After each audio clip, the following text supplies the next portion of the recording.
ಕೃಷ್ಣ ಹೀಗೆ ಹೊರಟ ಅಂದ ತಕ್ಷಣ ಜಗತ್ತಿನ ಎಲ್ಲ ಸಜ್ಜನ ಸಮುದಾಯಕ್ಕೆ ಸುದ್ದಿ ಹೋಯ್ತು. ಕೃಷ್ಣ ಪಾಂಡವರನ್ನು ಕರ್ಕೊಂಡು ಮಹಾಜ್ಞಾನಿಗಳಾದ ಭೀಷ್ಮಾಚಾರ್ಯರ ಕಡೆಯಿಂದ ಧರ್ಮೋಪದೇಶವನ್ನು ಮಾಡಿಸ್ಲಿಕ್ಕೆ ಹೋಗ್ತಾ ಇದ್ದಾನೆ. ಉಪದೇಶ ಮಾಡೋರು ಯಾರು? ಭೀಷ್ಮಾಚಾರ್ಯರು. ಯಾರಿಗೆ? ಧರ್ಮರಾಜಾದಿಗಳಿಗೆ. ಅಲ್ಲಿ ನಿಂತು ನಡೆಸೋನು ಯಾರು? ಪ್ರೋಗ್ರಾಮ್ ಆರ್ಗನೈಸರ್ ಯಾರು? ಕೃಷ್ಣ. ಹಾಗಾದ್ರೆ ಈ ಪ್ರೋಗ್ರಾಮಲ್ಲಿ ಹೋಗ್ಬೇಕು, ಎಂಥ ಲಾಕ್ಡೌನ್ ಇದ್ದರೂ ಪರವೆಲ್ಲ ಹೋಗ್ಬೇಕು ಅಂತ ಹೊರಟ್ರು ಯಾರವರು? ಪರ್ವತ. ಪರ್ವತೋ ನಾರದೋ ದೌಮ್ಯ ಭಗವಾನ್ ಬಾದರಾಯಣ ಬೃಹದಶ್ವೋ ಭರದ್ವಾಜ ಸಶಿಷ್ಯೋ ರೇಣುಕಾಸುತಃ ವಸಿಷ್ಠ ಇಂದ್ರ ಪ್ರಮತಿ ಸ್ತ್ರಿತೋ ಗೃತ್ಸಮದೋಸಿತಃ ಕಕ್ಷಿವಾನ್ ಗೌತಮಃ ತ್ರಿತಶ್ಚ ಕೌಶಿಕೋ ಅಥ ಸುದರ್ಶನಃ ಅನ್ಯೇ ಚ ಮುನಯೋ ಬ್ರಹ್ಮರಾತಾದಯೋ ಮಲ ಶಿಷ್ಯೈರುಪೇತ ಜಗ್ಮುಹು ಕಾಶ್ಯಪಾಂಗಿರಸಾದಯ. ಆಗಿನ ಕಾಲದಲ್ಲಿದ್ದಂಥ ಎಲ್ಲ ಜ್ಞಾನಿಗಳ ಹಿಂಡು ದಂಡು ಭೀಷ್ಮಾಚಾರ್ಯರ ಮುಂದೆ ಬಂದುಬಿಟ್ಟಿದೆ. ಬಂದಾಗ ಕೃಷ್ಣ ಬಂದಂತೆ. ಬಂದು ಭೀಷ್ಮಾಚಾರ್ಯ ಮಲಗಿದ್ರೆ ಅವ್ರ ಕಾಲ ಹತ್ರ ಹೋಗಿ ನಿಂತಂತೆ. ಭೀಷ್ಮಾಚಾರ್ಯರು ಬಹಳ ಯಾತನೆ ಕಣ್ಣುಬಿಟ್ಟು ನೋಡ್ತಾ ಇದ್ದಾರೆ. ಕಾಲ ಹತ್ರ ಕೃಷ್ಣ. ನಮಗೆ ಕಾಲ ಹತ್ರ ಸಾಲಿಗ್ರಾಮವೋ ಗಂಟೆಯೋ ಮಂಗಳಾರತಿ ಇದ್ದರೆ ಏನು ಓದ್ದವಲ್ಲ ಬರ್ದವಲ್ಲ. ನಾಲ್ಕು ಪುರಾಣ ಕೇಳಿ ಒಂದು ಸದ್ಭಾವನೆ ಇದ್ದವರು ಕೂಡ ಅಯ್ಯೋ ಕಾಲ ಹತ್ರ ದೇವರು ಕಾಲಕ್ಕೆ ಅಷ್ಟು ಬೇಜಾರಾಗುತ್ತೆ. ಇನ್ನು ಹೇಳಿ ಕೇಳಿ ವೈಕುಂಠವಾಸಿಯಾದ ಶ್ರೀಕೃಷ್ಣ ಇವ್ರಿಗೆ ಕಾಲ ಹತ್ರ ನಿಂತರೆ ಅವ್ರಿಗೊಂಥರ ಆಯಿತು. ಅವರಂದರು, ಕೃಷ್ಣ ಎಲ್ಲಿ ನಿಂತಿದೆ? ಇಲ್ಲಿ ಬಾ ನನ್ನ ತಲೆ ಹತ್ರ ಅಂತಂದರು. ಕೃಷ್ಣ ಅಂದ, ನಾನೇನಿದ್ರು ಇಲ್ಲೇ ತಲೆ ಹತ್ರ ಕೂತ್ಕೊಳ್ಳೋರು ಯಾರು? ಕೃಷ್ಣ ಮಲಗಿದ್ದಾಗ ತಲೆ ಹತ್ರ ಕೂತದ್ಯಾರು? ದುರ್ಯೋಧನ. ಆ ಪಕ್ಷ ಅಲ್ಲ ನಮ್ಮದು ಅಂತ. ನಾನು ಇಲ್ಲೇ ಇರ್ತೀನಿ ಅಂದಾಗ ಭೀಷ್ಮಾಚಾರ್ಯರು ಅವನಿಗೆ ಅನ್ನಿಸ್ತಂತೆ. ಕೃಷ್ಣ ಅನಾಯಾಸ ಬಂದಿದೆಯಾ? ನಿನಗೆ ಎದ್ದು ನಮಸ್ಕಾರ ಮಾಡೋಣ ಅಂದರೆ ಆಗ್ತಾಯಿಲ್ಲ, ಅರ್ಘ್ಯ ಕೊಡೋಣ ಆಗ್ತಾಯಿಲ್ಲ, ಎದುರಿಗೆ ಬಂದಿದೆಯಾ? ಏನೂ ಮಾಡೋಕ್ಕಾಗ್ತಾ ಇಲ್ವಲ್ಲ. ಆದರೆ ಮಾಡದೇ ಇರಲ್ಲ ಅಂಥೇಳಿ ಏನು ಮಾಡಿದ್ದಾರೆ ಗೊತ್ತಾ? ಹೃದಯಸ್ಥಂ ಪೂಜಯಾಮಾಸ. ಆ ಎದುರಿಗೆ ಕಾಣುವ ನೀನು ಬೇರೆ ಅಲ್ಲ, ನನ್ನ ಹೃದಯದ ಒಳಗೆ ಬಿಂಬರೂಪಿಯಾಗಿರುವವರು ಬೇರೆ ಅಲ್ಲ ಅಂಥೇಳಿ ಅಲ್ಲಿರುವ ದೇವರಿಗೆ ಇಲ್ಲೇ ಪೂಜೆ ಮಾಡಿದ್ರಂತೆ. ಅಂತರಂಗದೊಳಗೆ ಹರಿಯ ಕಾಣದವ ಹುಟ್ಟು ಕುರುಡನೋ ಇವರು ಜ್ಞಾನಿಗಳು. ಹೃದಯಸ್ಥಂ ಪೂಜಯಾಮಾಸ ಮಾಯಯೋಪಾತ್ತ ವಿಗ್ರಹಂ. ಕೇವಲ ಇಚ್ಛಾ ಮಾತ್ರದಿಂದ ಶರೀರವನ್ನು ಧಾರಣೆ ಮಾಡಿ ಬಂದಂತಹ ಪರಮಾತ್ಮ ಅವನೇ ಹೃದಯದಲ್ಲಿರುವ ಬಿಂಬರೂಪಿಯಾದ ಶ್ರೀಹರಿ ಅಂತ ತಿಳ್ಕೊಂಡು ಅವನಿಗೆ ಪೂಜೆಯನ್ನು ಮಾಡಿದ್ದಾರೆ. ಕೃಷ್ಣ ಹೇಳ್ತಾ ಇದ್ದಾನೆ, ಭೀಷ್ಮಾಚಾರ್ಯರೇ, ಈ ಧರ್ಮರಾಜನಿಗೆ ಧರ್ಮ ಸಂದೇಹ. ಯಾರಿಗೆ? ಧರ್ಮರಾಜನಿಗೆ ಧರ್ಮದ ಸಂದೇಹ. ಅದರಿಂದ ಇವನ ಸಂದೇಹವನ್ನು ನೀವು ಪರಿಹಾರ ಮಾಡಿ ಇವನಿಗೆ ಉಪದೇಶ ಮಾಡಬೇಕು ಅಂದಾಗ ಅವರಂತಾರೆ, ಕೃಷ್ಣ ನಿನ್ನೆ ಎದುರಿಗೆ ನಾ ಏನು ಹೇಳಲಿ ಅಂತ ಅಲ್ವಾ? ನಿನ್ನೆ ಎದುರಿಗೆ ಉಪದೇಶ ಮಾಡೋರೆ. ಜಗತ್ತಿನ ಎಲ್ಲ ಗುರುಗಳ ಒಳಗಿದ್ದು ಉಪದೇಶ ಮಾಡುವವ ನೀನೇ. ಗುರುಷು ಸ್ಥಿತ್ವ ತದ್ವಾರ ಜ್ಞಾನೋಪದೇಷ್ಟ್ರೇ ನಮಃ ಅಂತಾರೆ. ಗುರುತ ಮಮ ಗುರುಂ ದೇವದೇವಂ ನಮಾಮಿ. ಎಲ್ಲ ದೇವತೆಗಳಿಗೆ ಗುರು ನೀನು.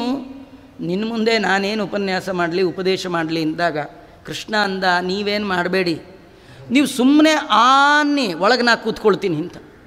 ಒಳಗೆ ಕೂತು ನಾನೇ ಎಲ್ಲ ಹೇಳ್ತೀನಿ, ನೀವು ಬಾಯಿ ಬಿಟ್ಟರೆ ಸಾಗಿದ್ರೆ ಅರ್ಥ ಏನು ಗೊತ್ತಾ? ಇದು ಭೀಷ್ಮಾಚಾರ್ಯರಿಗೆ ಮಾತ್ರ ಅಲ್ಲ, ನಮ್ಮೆಲ್ಲರಿಗೂ.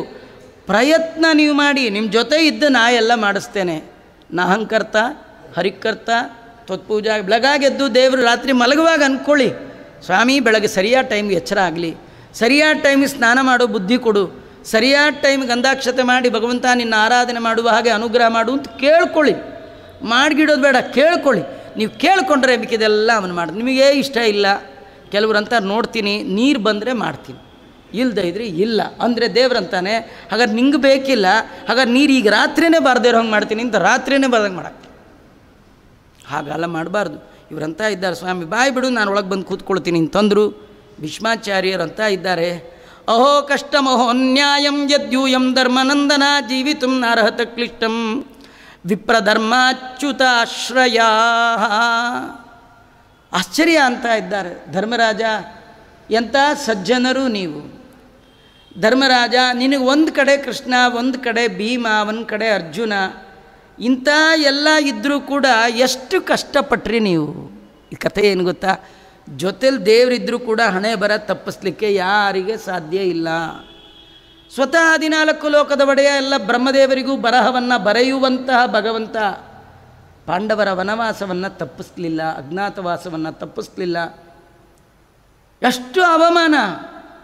ಇಂಥ ಭಗವದ್ ನಿಮಗಿದಾಗಿ ನಂಗೆ ಆಶ್ಚರ್ಯ ಅಂತಾರೆ. ಅಂದವರಂತಾರೆ ಸರ್ವಂ ಕಾಲಕೃತಂ ಮನ್ಯೇ, ಎಲ್ಲ ಟೈಮ್ ಅಪ್ಪ. ಕೆಲವರು ಅಂತಾರೆ ಏನು ಮಾಡ್ತಾರೆ ಎಲ್ಲ ರೀ ಒಂದು ಟೈಮ್ ರೀ ಅಂತಾರಲ್ಲ. ಸರ್ವಂ ಕಾಲಂಕೃತಂ ಮನ್ಯೇ ಭವತಾಂಚ ಯದಪ್ರಿಯಂ. ಈ ಕಾಲ ಅಂದರೆ ಯಾರು ಅಂದ್ಕೊಂಡಿದೆಯಾ ಧರ್ಮರಾಜ? ನಿನ್ನ ಪಕ್ಕದಲ್ಲಿದ್ದಾನಲ್ಲ ಇವನೇ ಕಾಲ. ಕಾಲಶ್ಚ ನಾರಾಯಣ ಕಾಲಾಂತರ್ಗತ ಕಾಲ ನಿಯಾಮಕ ಕಾಲಾತೀತ ತ್ರಿಕಾಲಜ್ಞ ಕಾಲ ಪ್ರವರ್ತಕ ಕಾಲ ನಿವರ್ತಕ ಕಾಲೋತ್ಪಾದಕ ಕಾಲಮೂರ್ತಿ ತವ ದಾಸೋಹಂ. ಕೆಲವರು ಅಂತಾರೆ ಮಾತಾಡ್ತಾರೆ ನಮಗೂ ಟೈಮ್ ಬರಲಿ ನೋಡ್ಕೊಳ್ತೀವಿ. ಟೈಮ್ ಬರಲಿ ಅಂದರೆ ದೇವರ ದಯ ಆಗಲಿ ಅಂದರೆ ಟೈಮ್ ಬರೋವರೆಗೂ ಸುಮ್ಮನಿರಬೇಕಲ್ಲ. ಅದನ್ನೇ ದಾಸರಂದದ್ದು, ಹರಿ ನಿನ್ನ ಒಲುಮೆ ಆಗುವ ತನಕ ಅರಿತು ಸುಮ್ಮನಿರುವುದೇ ಲೇಸು. ಸಕಾಲೋ ಯದ್ವಶೇ ಲೋಕೋ ವಾಯೋರಿವ ಘನಾವಲಿ. ಹೇಗೆ ಮೋಡಗಳು ಗಾಳಿ ಬಂದಾಗ ಚದುರಿ ಹೋಗುತ್ತೋ, ಭಗವಂತನ ಅನುಗ್ರಹ ಸಿಕ್ಕಾಗ ನಮ್ಮ ಕಷ್ಟಗಳೆಲ್ಲ ಹಾಗೆ ಚದುರಿ ಹೋಗುತ್ತೆ. ನಿಮಗೆ ಕಷ್ಟಗಳು ಬರಲಿಕ್ಕೆ ಆ ಕಾಲನೇ ಕಾರಣ, ಭಗವಂತನ ಇಚ್ಛಾ ಕಾರಣ. ಯತ್ರ ಧರ್ಮಸುತೋ ರಾಜ ಗದಾಪಾಣಿ ವೃಕೋದರ ಕೃಷ್ಣೋಸ್ತ್ರಿಗಾಂಡೀವಂ. ಧರ್ಮರಾಜ ನಿನಗೆ ಒಂದು ಪಕ್ಕದಲ್ಲಿ ಗದಾಪಾಣಿಯಾದ ಜೀವೋತ್ತಮರಾದ ಭೀಮಸೇನ ದೇವರು, ಒಂದು ಕಡೆ ಶಸ್ತ್ರಪಾಣಿಯಾಗಿರ್ತಕ್ಕಂಥ ಅರ್ಜುನ, ಇನ್ನೊಂದು ಕಡೆ ಇವರೆಲ್ಲರನ್ನು ನೇಮಾಡುವ ಕೃಷ್ಣ. ಇಷ್ಟು ಎಲ್ಲ ಇದ್ದರೂ ಕೂಡ ನಿನಗೆ ಕಷ್ಟ ತಪ್ಪಲಿಲ್ಲ. ನೀವು ಯಾರನ್ನು ಯೇಷವೈ ಭಗವಾನ್ ಸಾಕ್ಷಾತ್ ಯೋ ನಾರಾಯಣ ಪುಮಾನ್ ಮೋಹಯನ್ ಮಾಯಾ ಲೋಕಂ ಗೂಢಶ್ಚರತಿ ವೃಷ್ಣಿಷು. ತಾನು ತನ್ನ ಮಹಿಮಾವನ್ನು ಗೌಪ್ಯ ಮಾಡಿಕೊಂಡು ವೃಷ್ಣಿಗಳ ಮಧ್ಯದಲ್ಲಿ ಸಂಚಾರ ಮಾಡ್ತಾ ಇದ್ದಾನಲ್ಲ, ಇವನೇ ಆ ಭಗವಂತ ಅಂತ ನೋಡಿ ಅವರಿಗೆ ಆ ಅಂತ್ಯಕಾಲದಲ್ಲಿಯೂ ದೇವರ ಬಗ್ಗೆ ತಪ್ಪು ಕಲ್ಪನೆ ಇಲ್ಲ, ಯಥಾರ್ಥವಾದ ಜ್ಞಾನ ಇದೆ. ಕಾರಣ ಅವರ ಅಧ್ಯಯನದ ಫಲ ಅದು. ಆ ಸಂದರ್ಭದಲ್ಲಿ ಭೀಷ್ಮಾಚಾರ್ಯರನ್ನು ಕುರಿತು ಧರ್ಮರಾಜ ಅನೇಕ ಪ್ರಶ್ನೆಗಳನ್ನು ಮಾಡ್ತಾ ಇದ್ದಾನೆ. ಆಗ ಭೀಷ್ಮಾಚಾರ್ಯರು ಅವನಿಗೆ ದಾನ ಧರ್ಮಾನ್ ರಾಜಧರ್ಮಾನ್ ಮೋಕ್ಷ ಧರ್ಮಾನ್ ವಿಭಾಗಶಃ ಸ್ತ್ರೀ ಧರ್ಮಾನ್ ಭಗವದ್ಧರ್ಮಾನ್ ಸಮಾಸವ್ಯಾಸಯೋಗತಃ ಎಲ್ಲ ಧರ್ಮದ ಉಪದೇಶವನ್ನು ಆಗ ಮಾಡಿದ್ದಾರೆ. ಮೊದಲು ಸ್ವಲ್ಪ ಹೇಳ್ತಿದ್ರಂತೆ, ಆ ಹೇಳಿದ್ದನ್ನು ಕೇಳಿ ವಿಸ್ತಾರ ಮಾಡಿ ಅಂದರೆ ವಿಸ್ತಾರ ಮಾಡ್ತಿದ್ರಂತೆ. ಹೇಳುವಾಗ ಯಾವಾಗಲೂ ಸ್ವಲ್ಪ ಹೇಳಬೇಕು, ಇನ್ನು ಸ್ವಲ್ಪ ಜಾಸ್ತಿ ಹೇಳಿ ಅಂದರೆ ಹೇಳಬೇಕಂತೆ. ಹಾಗಾಗಿ ಸಮಾಸ ವ್ಯಾಸ ಎರಡನ್ನು ಮಾಡಿ ಹೇಳಿದ್ದಾರೆ. ಎಲ್ಲ ಹೇಳಿದ ಮೇಲೆ ಕಡೆಗೆ ಅವರು ಅಂದ್ರಂತೆ, ಧರ್ಮರಾಜ ಬರೀ ನಿನ್ನ ಹತ್ರ ಮಾತಾಡ್ತಾ ಕೂತ್ಬಿಟ್ರೆ, ನಿನಗೆ ಉಪದೇಶ ಮಾಡೋದ್ರೊಳಗೆ ಕಳೆದುಬಿಟ್ರೆ ನನ್ನ ಟೈಮ್ ಮುಗಿದೋಗ್ತಾ ಇದೆ ಅಂತಾರೆ. ಅದರಿಂದ ನಾನು ಮಾತಾಡೋದನ್ನು ನಿಲ್ಲಿಸ್ತೇನೆ ಎಂದರು. ಅಂದರೆ ಮಾತಾಡಬಾರ್ದು. ಯಾಕಂದರೆ ಬರೀ ಹೇಳುವುದರೊಳಗೆ ಕೇಳುವುದರೊಳಗೆ ಕಾಲ ಕಳೆದರೆ ಮಾಡೋದು ಯಾವತ್ತು ಅಂತಾರೆ ದಾಸರು. ಆದ್ದರಿಂದ ನಾನು ಭಗವಂತನ ಧ್ಯಾನ ಮಾಡಬೇಕು. ನಿನ್ನ ಜೊತೆ ಮಾತಾಡ್ತಿದ್ರೆ ಧ್ಯಾನ ಮಾಡಲಿಕ್ಕಾಗೋಲ್ಲ, ನಾನು ಮಾತು ನಿಲ್ಲಿಸ್ತೇನೆಪ್ಪ ಅಂತ ಹೇಳಿ ಭಗವಂತನ ಧ್ಯಾನ ಮಾಡ್ತಾ ಇದ್ದಾರೆ. ಇದು ಭೀಷ್ಮಾಚಾರ್ಯರು ಮಾಡಿರ್ತಕ್ಕಂಥ ಸ್ತೋತ್ರ, ಭೀಷ್ಮ ಸ್ತವರಾಜ ಅಂತಿದು ಪ್ರಥಮ ಸ್ಕಂದದಲ್ಲಿ ಬರುವ ಅಪರೂಪದ ಒಂದು ಘಟ್ಟ. ಅನೇಕ ರೀತಿಯಿಂದ ಭಗವಂತನನ್ನು ಸ್ತೋತ್ರ ಮಾಡ್ತಾ ಇದ್ದಾರೆ. ಆ ಕೃಷ್ಣ ಎಂಥ ರೂಪ ಅವರಿಗೆ ಕಾಣ್ತಾ ಇದೆ ಅಂದರೆ, ಸ್ವನಿಯಮಪಹಾಯ ಮತ್ಪ್ರತಿಜ್ಞಾಮೃತಮಧಿಕರ್ತುಮವಪ್ಲುತೋರತಸ್ತಃ ಧೃತರಥ ಚರಣೋಭ್ಯದದ್ ಬಲಾಗ್ರೆ ಹರಿರಿವ ಹಂತುಮಿಬಂ ಗತೋತ್ತರೀಯ. ಇಂಥ ಕಣ್ಣು ಮುಚ್ಚಿ ದೇವರ ಧ್ಯಾನಕ್ಕೆ ಕೂತ್ರೆ ಆ ರಣರಂಗದಲ್ಲಿ ನಡೆದ ಘಟನೆಗಳೇ ಭೀಷ್ಮಾಚಾರ್ಯರ ಕಣ್ಣು ಮುಂದೆ ಬರ್ತಾ ಇದೆಯಂತೆ. ಅದೇನು ಘಟನೆ ಅಂದರೆ, ಒಮ್ಮೆ ಭೀಷ್ಮಾಚಾರ್ಯರು ಘನಘೋರವಾಗಿ ಯುದ್ಧವನ್ನು ಮಾಡ್ತಾ ಬಲಪ್ರಯೋಗ ಮಾಡ್ತಾ ಅರ್ಜುನನ ಮೇಲೆ ಬಾಣವನ್ನು ಬಿಡ್ತಾ ಇದ್ದಾರೆ. ಕೃಷ್ಣನಿಗೆ ಸಿಟ್ಟು ಬಂತಂತೆ. ಕೃಷ್ಣ ಸಿಟ್ಟೇ ಇಲ್ಲ, ಸಿಟ್ಟಿಲ್ಲದ ಕೃಷ್ಣನಿಗೆ ಸಿಟ್ಟು ಬರೆಸಿದ್ದಾರೆ. ಅದೇನಾಯಿತು, ಹಿಂದಿನ ದಿನ ರಾತ್ರಿ ಅವರು ಯುದ್ಧ ಎಲ್ಲ ಮುಗಿದು ಮಲಗಿದಾಗ ದುರ್ಯೋಧನ ಬಂದ, ಭೀಷ್ಮಾಚಾರ್ಯಗೆ ಅಂದ, ನೀವು ಮುದುಕರು, ನಿಮ್ಮನ್ನು ನಂಬಿ ನಾ ಹಾಳಾದೆ. ನನ್ನ ಫ್ರೆಂಡ್ ಇದ್ದ ಯಂಗ್, ಯಾರದು? ಕರ್ಣ. ಅವನ್ನ ಹೇಳಿದಾಗ ನಾ ಕೇಳಿದರೆ ಚೆನ್ನಾಗಿರ್ತಿತ್ತು. ನೀವು ವಯಸ್ಸಾದವ್ರು ನಂಬಿಕೊಂಡು ನಾ ಹಾಳಾದೆ. ಬರೀ ಯುದ್ಧ ಮಾಡ್ತಾ ಇದ್ದೀರಿ, ಪಾಂಡವರಲ್ಲಿ ಒಬ್ಬನನ್ನಾದರೂ ಸೆರೆ ಹಿಡಿದಿದ್ದೀರಾ, ಕೊಂದಿದ್ದೀರಾ? ಏನು ಕೆಲವರು ಆಡ್ತಿರ್ತಾರೆ, ಔಟು ಆಗಲ್ಲ, ರನ್ನೂ ಹೊಡೆಯಲ್ಲ. ನೀವು ಏನು ನಿಮ್ಮನ್ನು ನಾವು ತೊಗೊಂಡು ಏನು ಸಾಮಾನ್ಯ ಅಲ್ಲ ರೀ ಭೀಷ್ಮಾಚಾರ್ಯರು. ಒಂದು ದಿನ ಬೆಳಗ್ಗೆಯಿಂದ ಸಾಯಂಕಾಲದವರೆಗೆ ಯುದ್ಧ ಮಾಡಿದ್ರೆ ಮಿನಿಮಮ್ 10,000 ಜನರ ತಲೆಯನ್ನು ಒಬ್ಬರೇ ಕತ್ತರಿಸ್ತಿದ್ರು. ಅಂಥವ್ರು ನೋಡಿ ದುರ್ಯೋಧನ ಅಂತಾನೆ ಯೂಸ್ಲೆಸ್ ನೀವು ಅಂದ. ನೀವು ಪಾಂಡವರ ಪಕ್ಷಪಾತಿ, ನೀವು ನಮ್ಮ ಎದುರಿಗೆ ನಮ್ಮನ್ನು ಜಯ ಅಂತೀರಿ, ನಿಮ್ಮ ದೇವ್ರ ಮನೇಲಿ ಪಾಂಡವರಿಗೆ ಜಯ ಆಗಲಿ ಅಂತ ತುಳಸಿ ಹಾಕಿ ಬಂದಿರ್ತೀರಿ. ನಮ್ಗೆ ಗೊತ್ತಿದೆ ನಿಮ್ಮ ಬುದ್ಧಿ ಅಂಥೇಳಿ ಆ ಭೀಷ್ಮಾಚಾರ್ಯರಿಗೆ ಸಿಟ್ಟಿಗೆ ಬರೆಸಿ, ಭೀಷ್ಮಾಚಾರ ಅಂತಾರೆ ಯೋಚನೆ ಮಾಡಬೇಡ, ನಾಳೆ 2ರಲ್ಲಿ 1 ಪಾಂಡವರಲ್ಲಿ ಒಬ್ಬನನ್ನಾರು ಸೆರೆ ಹಿಡಿದು ನಿನ್ನ ಹತ್ರ ತರ್ತೀನಿ, ಇಲ್ಲ ನಾನು ಭೀಷ್ಮಾಚಾರ್ಯರು ಹೇಳ್ತಾರೆ ಕೃಷ್ಣನ ಕೈಲಿ ಅಸ್ತ್ರಧಾರಣೆ ಮಾಡಿಸ್ತೀನಿ, ಶಸ್ತ್ರಧಾರಣೆ ಮಾಡಿಸ್ತೀನಿ ಅಂತ ಹೇಳ್ತಾ ಇದ್ದಾರೆ. ಇದು ಮನದೊಳಗೆ ತಾನಿಪ್ಪ ಭಗವಂತನಿಗೆ ಗೊತ್ತು.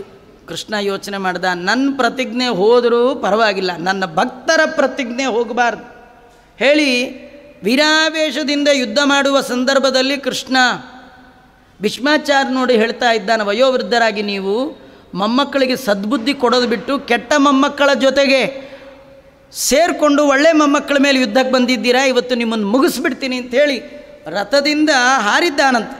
ಹಾರದ ಚಕ್ರ ಹಿಡಿಯಲ್ಲ ಅಂತ ಹೇಳಿದ್ದ, ಏನು ಮಾಡಬೇಕು, ಚಕ್ರ ತಂದಿಲ್ಲ, ಕರೆಯೋ ಹಾಗಿಲ್ಲ.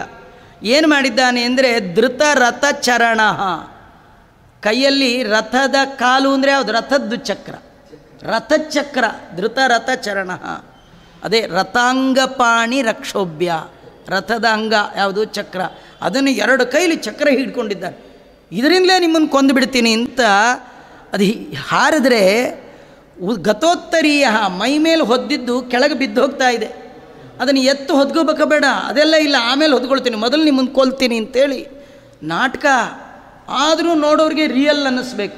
ಹಾಗಾದ್ರೆ ಇವನು ಮಾಡಿದ್ದೇನೆಂದರೆ ದೇವರು ನನ್ನ ಕೊಲ್ಲಿಕ್ಕೆ ಬಂದದ್ದಲ್ಲ, ಅವನ ಪ್ರತಿಜ್ಞೆ ಹೋದರೂ ಪರವಾಗಿಲ್ಲ, ನನ್ನ ಪ್ರತಿಜ್ಞೆ ನಮೇ ಭಕ್ತ ಪ್ರಣಶ್ಯತಿ, ನನ್ನ ಭಕ್ತ ಎಂದೂ ಕೂಡ ಹಾಳಾಗೋಲ್ಲ, ಅದನ್ನು ಪ್ರತಿಜ್ಞೆಯನ್ನು ಹೇಳಲಿಕ್ಕೋಸ್ಕರವಾಗಿ ಪ್ರಮಾಣೀಕರಿಸಲಿಕ್ಕೋಸ್ಕರವಾಗಿ ಹಿಡಿದು ಬಂದಿದೆ. ಅದೇ ಕಣ್ಣಿಗೆ ಬರ್ತಾ ಇದೆ. ಆಮೇಲೆ ಕೃಷ್ಣ ಪರಮಾತ್ಮ ಎಂಥ ಧ್ಯಾನಕ್ಕೆ ಇವರು ಶಂಕುಚಕ್ರ ಗದಾಪಾಣಿಯಾದ ಭಗವಂತನ ಮೂರ್ತಿಯನ್ನು ಧ್ಯಾನ ಮಾಡಬೇಕು ಅಂತ ಕಣ್ಮುಚ್ಕೊಂಡ್ರೆ ಬರ್ತಾ ಇಲ್ಲಂತ, ಮತ್ಯಾವುದು ಬರ್ತಾ ಇದೆ. ಆ ಕೃಷ್ಣ ಪರಮಾತ್ಮ ರಥದಲ್ಲಿ ಕೂತು ಯುದ್ಧ ಮಾಡುವ ಸಂದರ್ಭದಲ್ಲಿ ಭೀಷ್ಮಾಚಾರ್ಯರು ಬಾಣ ಬಿಟ್ರಂತೆ.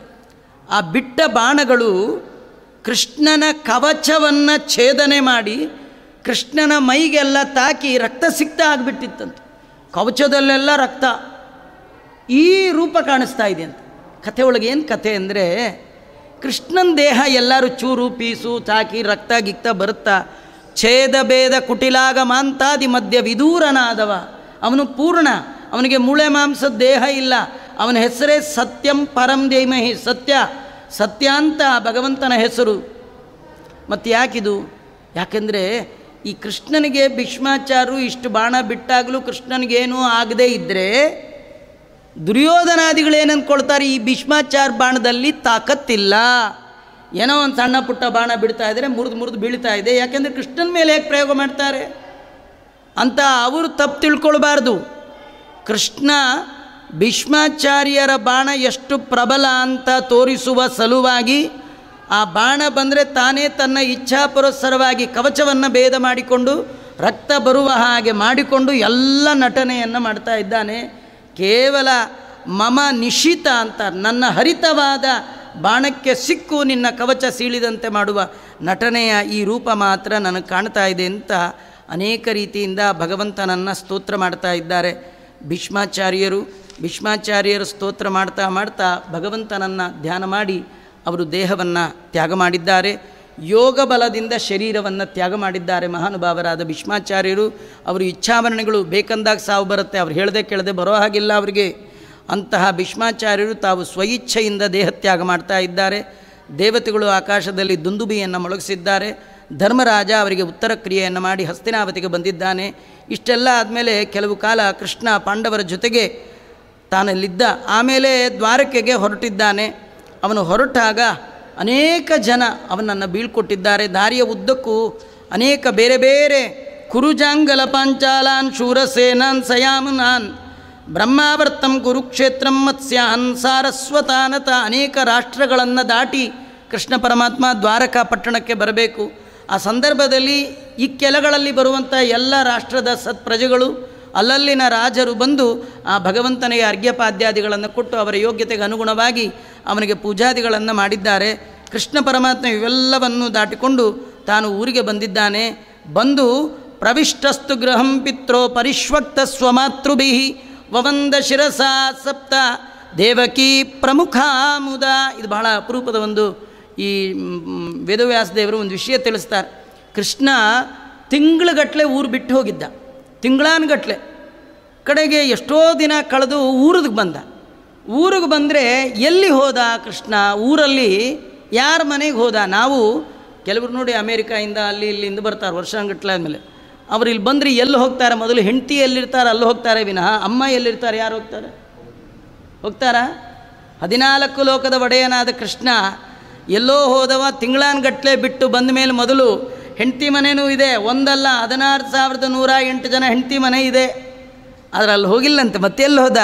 ಪ್ರವಿಷ್ಟಸ್ತು ಗೃಹಂ ಪಿತ್ರೋಹೋ ಪರಿಶ್ವಕ್ತ ಸ್ವಮಾತೃಭಿಹಿ. ಮೊದಲು ತಾಯಿ ಮನೆಗೆ ನೇರ ಹೋದನಂತೆ, ತಂದೆ ತಾಯಿಗಳ ಮನೆ ಹೋಗಿ ವಸುದೇವ ದೇವಕಿಯರಿಗೆ ನಮಸ್ಕಾರ ಮಾಡಿದ್ದಾನೆ. ಏನೋ ಅರ್ಜೆಂಟ್ ಬಂದು ತಾಯಿ ಹಿಂಗೆ ಮಾಡ್ಕೊಂಡು ಹೋಗಿದ್ದಲ್ಲ. 7 ಜನ ತಾಯಂದರು, ಸಪ್ತ ದೇವಕಿ ಪ್ರಮುಖಾಮುದ. ಅಲ್ಲಿರುವಂತಹ 7 ಜನರಿಗೂ ಕೂಡ ಎಲ್ಲರಿಗೆ ನಮಸ್ಕಾರ ಮಾಡಿ ಅವರು ನೋಡಿ ತಾ ಪುತ್ರಮ್ಮಂಕಮಾರೋಪ್ಯ ಅವರೆಲ್ಲರೂ ಕೃಷ್ಣನನ್ನು ತೊಡೆ ಮೇಲೆ ಕೂಡಿಸ್ಕೊಂಡಿರುತ್ತೆ ಆ ಮಗ ಅನ್ನುವ ಸ್ನೇಹದಿಂದ. ಆಮೇಲೆ ಕೃಷ್ಣ ಪರಮಾತ್ಮ ಪ್ರಾಸಾದಯತ್ರ ಪತ್ನೀನಾಂ ಸಹಸ್ರಾಣಿ ಚ ಷೋಡಶ ಶತಂ ಅಷ್ಟೋತ್ತರಂ ಚೈವ ವಜ್ರವೈಡೂರ್ಯಮಂಡಿತಾ.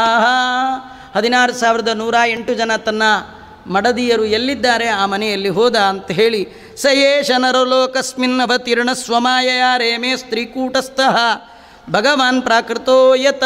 ಎಲ್ಲ ಹೆಂಡತಿಯರ ಜೊತೆಗೆ ಭಗವಂತ ಸುಖನಾಗಿ ಪ್ರಾಕೃತರಂತೆ ತಾನು ಇದ್ದ ಅಂತ. ಅವನು ಪ್ರಾಕೃತ ಅಲ್ಲ ಅಂತ ತಿಳ್ಕೊಳ್ಳಿ, ಅಪ್ರಾಕೃತನಾದ ಪರಮಾತ್ಮ ಪ್ರಾಕೃತನಂತೆ ನಟನೆ ಮಾಡ್ತಾ ಇದ್ದಾನೆ. ಇಷ್ಟೆಲ್ಲ ಆದಮೇಲೆ ಪರೀಕ್ಷಿತನ ವಿಶೇಷವಾಗಿ ಅವನ ಕಥೆಯನ್ನು ಹೇಳ್ತಾ ಇದ್ದಾರೆ. ಅಶ್ವತ್ಥಾಮ್ನ ವಿಸಸ್ರೇಣ, ಈ ಅಶ್ವತ್ಥಾಮಾಚಾರ್ಯರಿಂದ ಹೊರಟಂತಹ ಆ ಒಂದು ಅಸ್ತ್ರ ಅದು ಉತ್ತರ ಗರ್ಭಕ್ಕೆ ಬಂತು, ಭಗವಂತ ರಕ್ಷಣೆ ಮಾಡ್ದ ಅಂತ ಹೇಳಿದ್ರಿ. ಆ ಕಥೆಯನ್ನು ವಿಸ್ತಾರವಾಗಿ ಹೇಳಿ ಅಂತ ಕೇಳಿದಾಗ ಮಾತುರ್ಗರ್ಭಗತೋ ವೀರ ಸದಾ ಭೃಗುನಂದನ ದದರ್ಶ ಪುರುಷಂ ಕಂಚಿತ್ ದಕ್ಯಮಾನೋಸ್ತ್ರ ತೇಜಸ. ನೋಡಿ, ಗರ್ಭದ ಒಳಗೆ ನಡೆದ ವಿದ್ಯಮಾನವನ್ನು ವೇದವ್ಯಾಸ ದೇವರು ಚಿತ್ರಣ ಕೊಡ್ತಾ ಇದ್ದಾರೆ. ಆ ಅಸ್ತ್ರ ಬಂದಿದೆ, ಒಳಗಿರುವ ಪರೀಕ್ಷಿತನನ್ನು ಸುಡಬೇಕು. ದಕ್ಯಮಾನ ಸುಡ್ತಾ ಇದ್ದಾನೆ. ಆ ಸಂದರ್ಭದಲ್ಲಿ ಪುರುಷಂ ದದರ್ಶ, ಒಬ್ಬ ಪುರುಷ ರೂಪಿಯಾದವನನ್ನು ಒಳಗಿರುವ ಆ ಮಗು ನೋಡ್ತಾ ಇದೆ. ಯಾರು ಅವನು? ಅಂಗುಷ್ಟ ಮಾತ್ರಂ ಅಮಲಂ ಸ್ಫುರತ್ಪೂರ್ಣಮೌಳಿನಂ ಅಪಿಚ್ಚ ದರ್ಶನಂ ಶ್ಯಾಮಂ ತಟಿದ್ವಾಸ ಸಮದ್ಭುತಂ. ಅದ್ಭುತವಾದ ಅಲಂಕಾರವನ್ನೆಲ್ಲ ಮಾಡಿಕೊಂಡಿದ್ದಾನೆ. ಶ್ಯಾಮಂ ನೀಲಮೇಘ ಶ್ಯಾಮ, ಶ್ರೀಮದ್ದೀರ್ಘ ಚತುರ್ಬಾಹುಂ 4 ಕೈ ಇಷ್ಟೆಲ್ಲ ಹಿಡ್ಕೊಂಡು ಗದಾಪಾಣಿ ಮಾತ್ಮಾನಂ ಸರ್ವತೋ ದಿಶಂ, ಕೈಯಲ್ಲಿ ಗದೆಯನ್ನು ಹಿಡಿದು ಆ ಮಗುವಿನ ಸುತ್ತು ತಿರುಗ್ತಾ ಇದ್ದಾನಂತೆ. ಪರಿಭ್ರಮಂತಂ ಉಲ್ಕಾಭ್ಯಾಂ ಭ್ರಾಮಯಂತಂ ಗದಾಮುಹು, ಸುತ್ತಲೂ ತಿರುಗ್ತಾ ಗದೆಯನ್ನು ಹೀಗೆ ತಿರುಗಿಸ್ತಾ ಇದ್ದಾನಂತೆ. ಆ ಅಸ್ತ್ರ ಬಂದು ಮಗುವನ್ನು ಏನೂ ಮಾಡಬಾರ್ದು.